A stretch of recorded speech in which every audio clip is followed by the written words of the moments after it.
విధానాలలో వీళ్ళు కరెక్ట్ అని ఆలోచిస్తున్నారు కాబట్టి, కానీ ప్రజలు ఏమనుకుంటున్నారు అనేది మేజర్గా మనం అదే ఆలోచన చేయాలి. ఎందుకంటే మనం మనం ఇప్పుడు తిరుగుతూ ఉంటాం కాబట్టి మనకి సరే ప్రభుత్వం మీద ఎన్నో రకాలుగా విమర్శలు చేస్తూ ఉంటే ప్రతిపక్షాలు కామన్, అది మనం అందరూ చూస్తూ ఉంటాం. కానీ ఒక పొలిటికల్ అనలిస్ట్గా మీరు కరెక్ట్గా అనాలిసిస్ చేయగలిగింది ఏంటి, ఏం ఏం ఏం గ్రహించారు మీరు? ముందుగా యోయో వీక్షకులకు మరియు ప్యానెల్లో ఉన్నటువంటి మిత్రులకు, దేశంలో ఉన్నటువంటి కోట్లాది మంది ప్రజలకు ముందస్తుగా ఆంగ్ల నూతన సంవత్సర శుభాకాంక్షలు చెప్పేశారు అప్పుడే. అయితే వీళ్ళ ముగ్గురులో తేడా ఏంటిది అని మీరు ఒక ప్రశ్న వేశారు. ముగ్గురులో తేడా ఏంటి అంటే, కాంగ్రెస్ సోదరుడు చేసినవి చెప్తున్నాడు, చేయని చెప్తలేడు. ఓకే. బీఆర్ఎస్ సోదరుడు ఏం చెప్తున్నాడు, కాంగ్రెస్ వాళ్ళు చెయ్యని చెప్తున్నాడు, కానీ వాళ్ళు చేసినా ఏం చెప్పట్లేదు. వీళ్ళిద్దరి మధ్యన వీళ్ళు మేమేం చేసే పరిస్థితుల్లో లేం కాబట్టి మీరు చేయలేదు, గతంలో వాళ్ళు చేయలేదు, వీళ్ళు చేస్తలేరు, ఈయన సేఫ్ గేమ్ ఉన్నారు BJP. So this is the difference, it clear cut. అయితే ఇప్పుడున్నటువంటి పరిస్థితుల్లో ప్రభుత్వము, పాలక ప్రభుత్వాలు కానివ్వండి, లేకపోతే ప్రతిపక్ష పార్టీలు కానివ్వండి, ఇవన్నీ చేయని వాటిని గొంతేస్తాయి. కొంతవరకు శ్రీనివాస్ గారిని అప్రిషియేట్ చేయాలి. ఏంటంటే ఒక 3-4 విషయాలల్లో కొంతనైనా కొంత, అంటే మీరు చేస్తున్న దాన్ని మేము చేయట్లేదు అని అంటే మమ్మల్ని కూడా వ్యతిరేకిస్తారు, మాకు కొంత నెగిటివ్ వస్తుంది అనేటువంటి ఉంది చూడు, అది అలర్ట్ అనేది అట్లా ఉండాలి. అంటే ప్రతిపక్ష పార్టీ అనేది అంటే రియాలిటీని యాక్సెప్ట్ చేయాలి. శ్రీనివాస్ గారిని అప్రిషియేట్ చేస్తూ, అయితే ఇవాళ వీళ్ళము రైతులకు మేము 30 లక్షల మందికి ఇచ్చినాము, 20,000 కోట్లు ఇచ్చాము, రుణమాఫీ చేసాము అంటున్నారు. మరి సోదరుడు అంటున్నారు కదా, సోదరుడు ఏమంటున్నారు, right to information act BRS ప్రభుత్వాలు కానీ బీజేపీ కానీ వాళ్ళిద్దరు వాడుకుంటున్నారు. అంటే ఎవరైనా వీళ్ళిద్దరు 2 పార్టీలు ఈ రోజుకు రుణమాఫీ మీద ఎంత ఇచ్చారు అని వాళ్ళు ఎవరైనా రాశారా రైట్ టు ఇన్ఫర్మేషన్ యాక్ట్కి? వేయలే ఇద్దరు. ఎందుకంటే ఇట్లనే వాళ్ళు వేసిండ్రు అనుకో క్లారిటీ వస్తుంది, క్లారిటీ వచ్చింది అనుకో ఇంకా సమస్య స్తబ్దం అయిపోతుంది కదా. నడుస్తూనే ఉండాలి, వీళ్ళని విమర్శిస్తూనే ఉండాలి. వీళ్ళకి ఎప్పుడు ఒక ఆయుధం ఉంటుంది, ఆ ఆయుధాన్ని దాన్ని కంటిన్యూషన్ చేయాలి. అక్కడ పోలీస్ స్టాప్ చేస్తే మళ్ళీ ప్రతిపక్ష పార్టీలకు ప్లేస్ ఎక్కడ ఉంది? సో దానికోసం చూస్తుంటారు. అంటే ప్రతిపక్ష పార్టీలు ప్రభుత్వాలు చేసేటువంటి తప్పిదాలను ఒక బాధ్యతాయుతంగా తప్పకుండా వాళ్ళు ప్రశ్నించాలి. ఆ బాధ్యత వాళ్ళ ప్రజల పక్షాన వాళ్ళు నిలబడాలి కాబట్టి వాళ్ళది ఉంది, కానీ ఒక రియాలిటీ కూడా ఆలోచించాలి. అదేవిధంగా ఇప్పుడు అంటే గ్రాఫ్ అంటున్నారు, చేసినవి చెప్పుకోవాలి, మనం ఎప్పుడైనా చేయని కూడా చెప్పాలి. నేను అదే అన్న, చేసిన వరకే చెప్తున్నారు, చేయని చెప్పట్లేదు. ఫర్ ఎగ్జాంపుల్ ఇవాళ ఓవర్ నైట్ ఎవరికో ఓన్లీ బీఆర్ఎస్ కార్యకర్తలకు, లేకపోతే కాంగ్రెస్ కార్యకర్తలకు, బీజేపీ కార్యకర్తలకు కాకుండా ఇర్రెస్పెక్టివ్ ఆఫ్ దిస్ వాళ్ళకు ఒక 20,000 కోట్లు 17,000 కోట్ల రూపాయలు ఖర్చు పెట్టారు. అంటే రుణమాఫీ చేశారు కదా, అంటే కొన్ని లక్షల మందికి అయితే బెనిఫిట్ అయ్యింది. దాని గురించి మీరు ఎక్కడన్నా చెప్తే మళ్ళీ చేయని వాటి గురించి, ఇగో మీకు మనం 65 లక్షల మంది తెలంగాణ రాష్ట్రంలో ఉన్నారు, కేసీఆర్ గారి ప్రభుత్వంలో 40 లక్షల మందికి వచ్చింది, 20 లక్షల మందికి రాలేదు అని వాళ్ళు ఎక్కడైనా సభా వేదికల పైన మాట్లాడితే హర్షించదగినట్టు. మరి 40 లక్షల మంది వచ్చిన వాటిని వదిలేసి 20 లక్షల మంది గురించే మాట్లాడుతున్నారు, కానీ 40 లక్షల గురించి మాట్లాడట్లేదు కదా. అంటే అది ప్రతిపక్ష పార్టీ నేపథ్యం అది. కానీ వాళ్ళు కూడా మార్చుకోవాలి. వాళ్ళు మార్చినంతసేపు వాళ్ళు మార్చుకోరు కదా, వాళ్ళు మార్చుకోరు. ఇప్పుడు వాళ్ళు అంటున్నారు రాష్ట్రంలో ఎక్కడ కూడా రైతులకు రుణమాఫీ జరగలేదు అంటే వచ్చినోడికైతే వాడు అంతరాత్మకు తెలుసు కదా, వాడు బ్యాంక్ బ్యాలెన్స్ గురించి తెలుసు కదా. మరి అప్పుడు ఏమనుకుంటారు, అప్పుడు కూడా వీళ్ళు నమ్మరు కదా.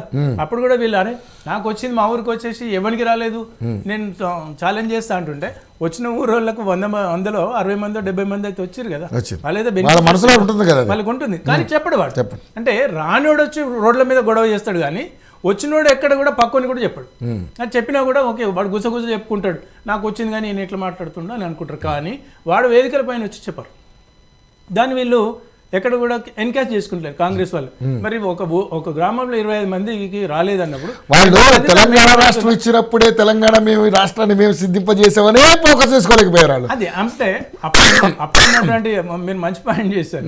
అప్పుడున్నటువంటి పరిస్థితుల్లో అటు ఎవరు అంటే సీనియర్స్ యంగ్ బ్లడ్ లేకపోవడం, దాన్ని మార్కెటింగ్ చేసుకోకపోవడం, సోనియా గాంధీ గారికి ఒక స్ట్రాంగ్ కాన్ఫిడెన్స్ ఇవ్వలేకపోవడం వల్లనే సోనియా గాంధీ గారు ఆ రోజు కేసీఆర్ గారికి కొంత బెండ్ అయ్యింది వాస్తవానికి. ఒకవేళ అప్పుడే కనుక రేవంత్ రెడ్డి గారు కనుక ఉండే పరిస్థితి అనుకుంటే అప్పుడు డిఫరెంట్ గా మార్కెటింగ్ చేసుకుందరు వాళ్ళు. అటువంటి యంగ్ డైనమిక్ దొరకకపోవడమే వాళ్ళకు జరిగినటువంటి మైనస్. ఎందుకంటే సోనియా గాంధీ గారు ఆ రోజు తెలంగాణ రాష్ట్రం ఇద్దాం అనుకున్నా కూడా ఆంధ్రప్రదేశ్లో 0 రిజల్ట్ ఉంటుందని వాళ్ళకి తెలుసు. కానీ ఇక్కడ మనం ఒక గెయిన్ అవుతామని అనుకున్నారు, కానీ ఇక్కడ కూడా జీరోస్ అయినారు. అది కేవలం ఈ వృద్ధ నాయకులు ప్లస్ ఈ కుమ్ములాట వల్లనే కొంతమంది ఇన్ఫార్మర్లు ఉంటారు కదా, అటువంటి రాజకీయ ఉన్నారు, ఇప్పటికి కూడా ఉన్నారు. అది ఎప్పుడు కూడా ఉంటుంటది కాంగ్రెస్ పార్టీలో.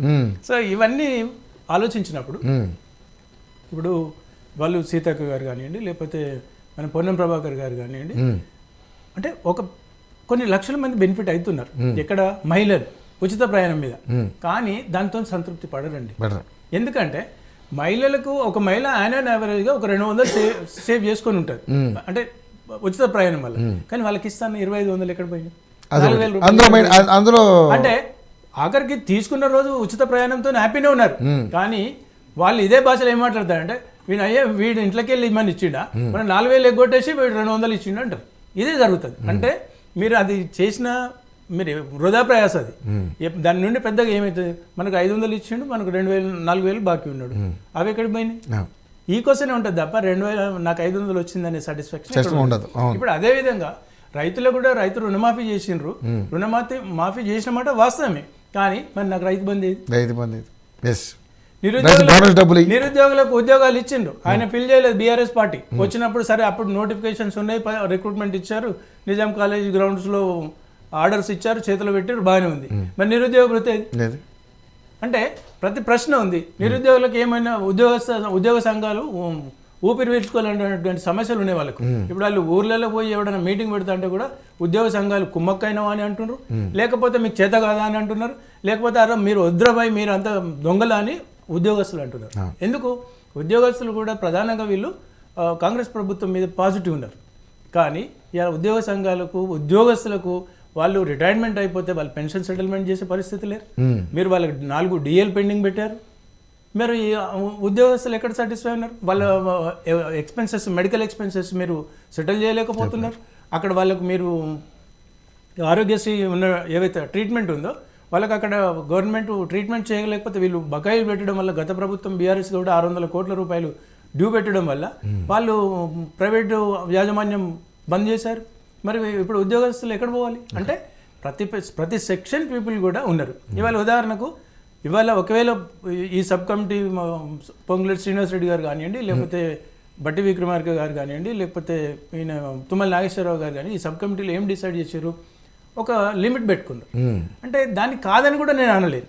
ఒక బీయింగ్ అనే అనలిస్ట్గా నాకు పార్టీకి సంబంధం లేదు కాబట్టి మరి వాళ్ళు కూడా ఎక్కడో ఒక ఆర్థిక వ్యవస్థను చూసుకొని మనం ముందు వెళ్ళాలి. కాబట్టి అటువంటి పరిస్థితుల్లో వాళ్ళు ప్రజలు ఏమంటారు అంటే, రైతాంగం ఏమంటుంది అంటే, మరి మీకు ఆ రోజులు అన్ని నీకు తెలిసిన నాయకత్వమే కదా, అన్ని నీకు తెలిసినోడివే కదా, అన్ని అప్పులు అని చెప్పినావు కదా, మరి ఇస్తానన్నావు కదా, ఇప్పుడు ఎందుకు ఇవ్వట్లేదు అనే ప్రశ్న ఉత్పన్నమవుతుంది. ఆ క్రమంలో ఇవాళ వీళ్ళు కనుక 7 acresకి కనుక ఫిక్స్డ్ కనుక పెట్టుకుంటే సుమారుగా 20 లక్షల మందికి రైతాంగానికి ఈ వాళ్ళు ఇవ్వాలనుకున్నటువంటి రైతు బంధు కానీ అవి ఎగ్గొట్టే కార్యక్రమం ఉంది. ఆ 20 లక్షలు ఇంటూ యావరేజ్గా మీరు తీసుకోండి, యావరేజ్గా 2, ఒక భార్య భర్త, ఎక్కువ పిల్లలు వదిలేసేద్దాం అంటే 40 లక్షల మంది మీకు వ్యతిరేకత స్టార్ట్ అయింది కదా. ఉద్యోగ సంఘాల నుండి ఉద్యోగస్తులకు మీరు వాళ్ళ పిల్లలు సెటిల్మెంట్, ఇల్లు, ఉద్యోగం, హెల్త్, అక్కడ మీకు 10% వాళ్ళు ఉద్యోగస్తులు రిటైర్మెంట్ అయిపోతే సెటిల్మెంట్ చేసుకోవాలనుకుంటే 10%, 12%, 15% ఇచ్చి 4 రోజులు ఆగి పైరవి చేసుకొని తీసుకోవాల్సిన దౌర్భాగ్య పరిస్థితి వచ్చింది. ఇవాళ 30 సంవత్సరాలు సర్వీస్ చేసిన తర్వాత పైరవి చేసుకొని సెటిల్మెంట్ చేసుకోవాల్సిన బాధ్యత అంటే అంతటి దౌర్భాగ్యమైన పరిస్థితి రావడం అనేది చాలా బాధాకరమైనటువంటి.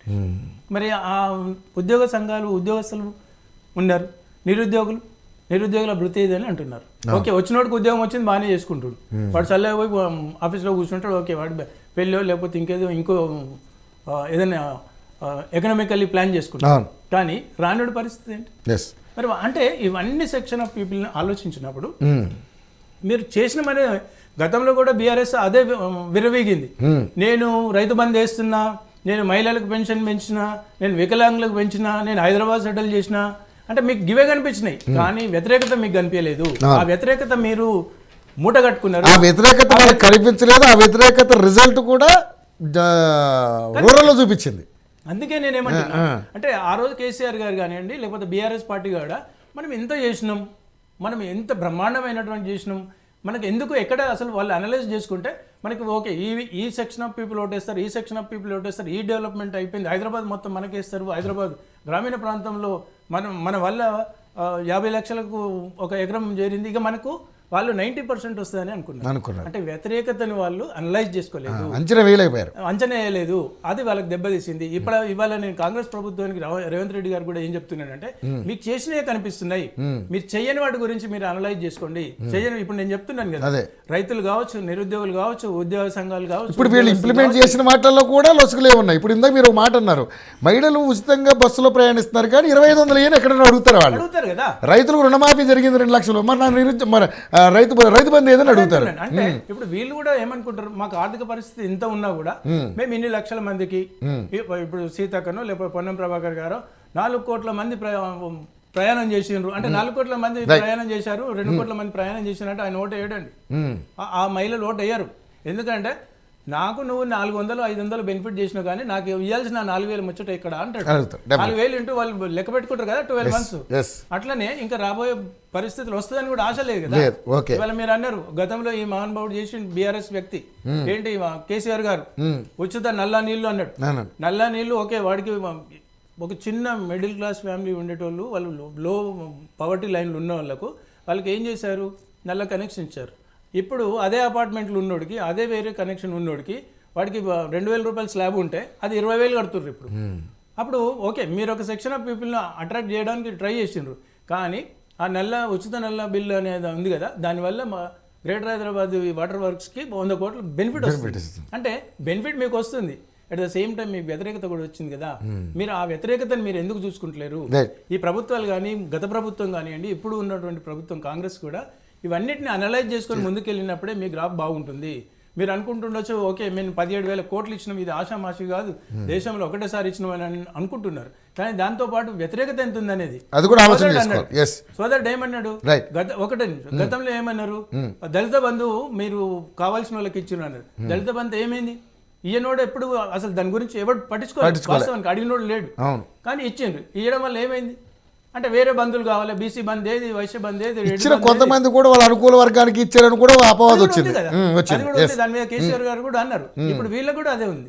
ఇప్పుడు రైతు రుణమాఫీ అడిగినంత మాత్రాన నేను ఒకటే ఏం చెప్తున్నానంటే, గత ప్రభుత్వం చేసిన తప్పుదాలు మీరు చేయకండి.